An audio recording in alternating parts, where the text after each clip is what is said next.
Let me ask you this. Let me ask this for you, Drex. So a lot of people are asking this about Nick, and I want you to put it out here for the record, and the Clippers can clip this. Like people think that like Nick has changed.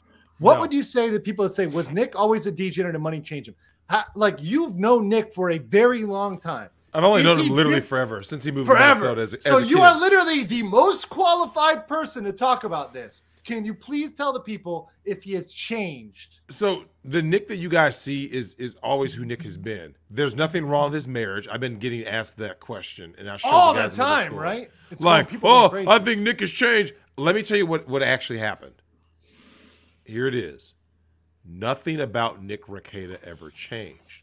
What changed is the perception of his audience and their view of him. So what happened is they thought Nick was this good little conservative Christian, right?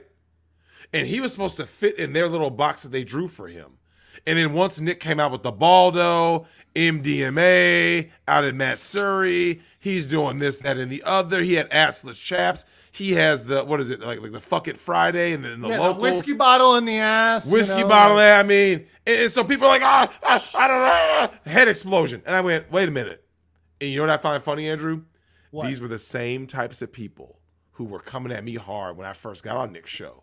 Yep. Oh, I don't know why Nick even knows this Drex guy. He's a fucking weirdo.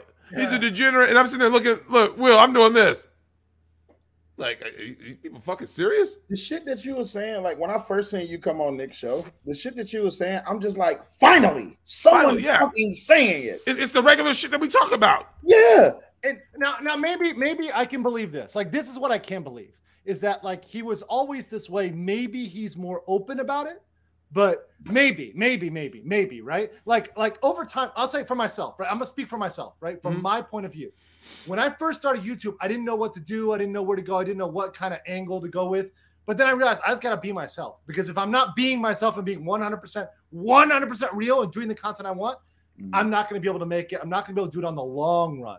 You're long run. You know, the way that you can have a long-term, social media or YouTube career, and I've talked to Johnny and Will about this in the Discord when I was like, when I start the new channel eventually, I said it's going to follow me with my lifestyle, right? It's not just going to be like we're going to probably talk about degenerate shit. We're going to be out and about. We're going to be out there in the field. Like we're going to be like living. And so what ends up happening is, guess what? Nick has always been Nick. So what ends up happening, Andrew, is that these guys are actually at the point where they get to just go, right? Nick just gets to live his life. It's like this. Hey, man, this is my life. You can come along if you want to. That's all it is. Because if you fake it, let me tell you what happens if you fake who you are. People smell that shit. You become the Jack Murphy. You become Jack Murphy, Derek Jackson, any guy who got exposed, right? Any guy who got exposed. Hey, Will, what do we always talk about in our Discord, right? All these people that keep getting exposed. Why? They project something on the internet, right? And then there's a pressure while they're online to live up to it. And then when someone catches them outside, they're like, oh, shit, I got exposed. Yeah. And Nick said that. Nick was like, look, Nick is honest. A lot of the manosphere dudes are fucking frauds. I've been saying this for a long time. And somebody asked this. I didn't send a super chat earlier. I was like typing them in the chat. But they asked me, they're like, Andrew, can you talk about like the dating coaches that say, oh no, you gotta do this and you do that, but they live a different way. And like you guys are all shaking your head because you guys all know, right? Yeah, we all know those guys are all frauds. Every time you see, that's why they call them dating roaches. Like when this is how you know a guy's a real one. You look at his content, his basic viewpoints are exactly the same. Like that's why guys like Hammerhand stand the test of time. LOM stand the test of time. You got guys like that. The reason they stand, and here's the thing. If a guy is in a relationship or a guy, like I said, we've talked about this, being, the quote unquote going your own way or whatever, that does not mean that you hate women or you don't talk to women. A lot of MGTOW guys have girlfriends. A lot of them have girlfriends. A lot of them still smack. Look, when I first got on Nick's show, Andrew, what did I say? Yeah, I smash. Yeah, I have a wide variety that I like. If you see me out in public with a skinny chick, you're like this. Oh, look, that's Drex with a skinny chick. They see me with a big chick. Damn, that's shit. But did I ever lie? I said I smashed big chicks. Big chicks, skinny chicks, lighter skin, darker skin.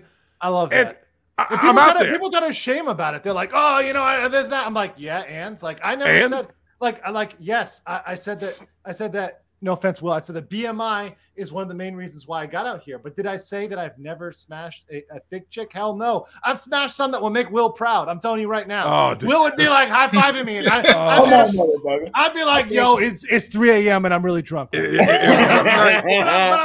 I'm not gonna be like this guy who's like, it never happened. It definitely happened. I think the problem is when it comes to social media, it's always about that first impression, right? And okay, Drew, I'll just use you as an example. Yeah, sure. You're a lawyer. Everyone knows you're a lawyer. Great. If you had a YouTube channel that was strictly about reviewing cases, talking about case law, talking about changes that could be made to laws and all this, that, and the other, I'm not saying that you're not being yourself, but the moment you deviate from that, you don't know how many fans you would lose, but you also don't know how many fans you would gain. And in Nick's, I'm not gonna say his defense, but just from my perspective of Nick, I've watched Nick over the past year or two. He hasn't changed. And Drex, if you can sit here and tell me that you've known this man since the birth of time, at the end of the day, that's just who he is.